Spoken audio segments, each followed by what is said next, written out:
A Barrie woman is opening up her home to a family of more than a dozen in need of a roof over their head. They recently fled from Ukraine and are setting up shop in Simcoe County. And as CTV's Ian Duffy reports, the woman hosting the family says there's more in it for her than for them. There's nothing that could give me more joy than what I'm doing right now. What Kathy Locke is doing is hosting a third family of Ukrainian refugees in her Barrie home, and this family has 11 children. I went through life and I got a lot, so I had this thing in my head that said too much is given, much is expected. When my husband passed away, the war was in Ukraine and I had this big house. Kathy believes this act of kindness is something her husband would have supported. Her inspiration came from a trip to Ukraine 15 years ago.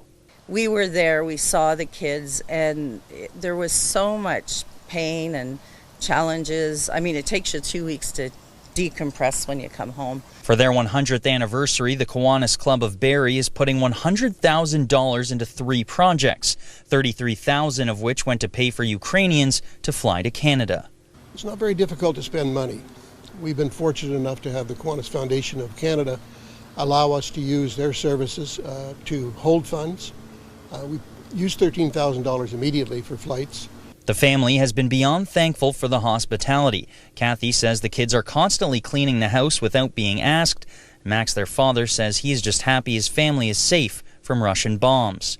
While still learning English, he has been using an app to translate. She is like a mother to our children. He added it's people like Kathy open to the needs of others that are making all the difference for families like his.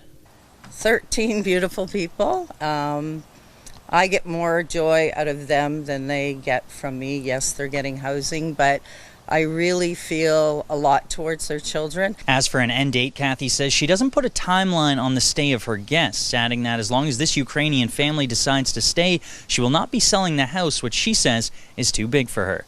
Ian Duffy, CTV News, Barrie.